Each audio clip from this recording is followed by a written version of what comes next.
Mutual fund में निवेश करते वक्त दो प्रकार के प्लान आते हैं, डायरेक्ट प्लान और रेगुलर प्लान। इन दोनों में इन्वेस्टमेंट तो एक ही जगह पे होती है, लेकिन यह दोनों प्लान का लॉन्ग टर्म रिटर्न में फर्क होता है। इन दोनों प्लान में सबसे बड़ा जो डिफरेंस है वो है एक्सपेंस रेशियो का, मतलब कि फीस का। डायरेक्ट प्लान में हम सीधे म्यूचुअल फंड को खरीदते हैं, इसमें कोई एडवाइजर या एजेंट बीच में नहीं होते, जिससे एक्सपेंस रेशियो कम होता है।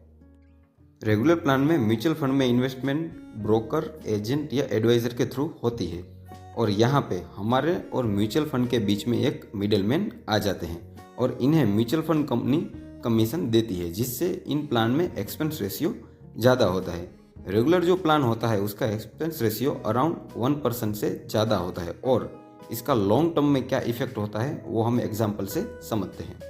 XYZ नाम का फंड है जिसमें हम डायरेक्ट प्लान और रेगुलर प्लान में लास्ट में हमें क्या फ़र्क दिखता है वो हम देखते हैं। तो मान लीजिए कि डायरेक्ट प्लान है जिसमें एक्सपेंस रेशियो है हमारा 0.5% का, और यहाँ पे हम SIP करेंगे 5,000 रुपये महीने की, और ये SIP हम कंटिन्यू रखेंगे 20 साल के लिए।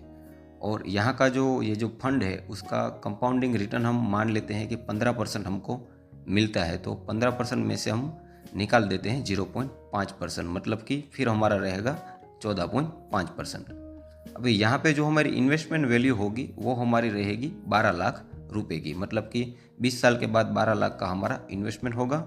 उसके ऊपर जो हमें एस्टिमेट रिटर्न मिलेगा वो हमारा रिटर्न होगा 58 लाख के आसपास, और इसमें जो हमारी टोटल वैल्यू बनेगी वो हमारी बनेगी 17 लाख के आसपास की।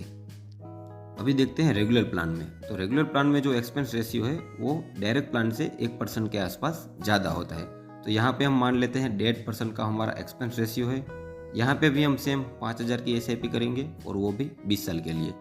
तो इसका जो हम रिटर्न होगा, मतलब कि कंपाउंडिंग रिटर्न 15% में से हमें 1.5% निकाल देंगे तो 13.5% का हमें रिटर्न मिलेगा।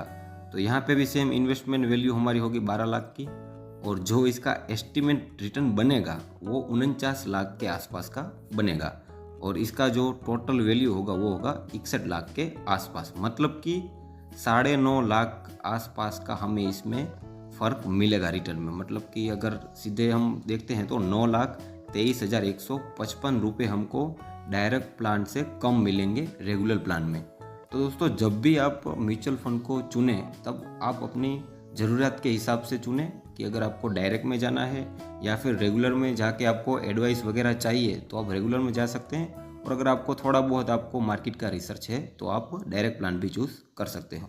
मैं खुद डायरेक्ट प्लान में इन्वेस्टमेंट करता हूँ, और आपको अच्छा लगे तो आप भी कर सकते हो।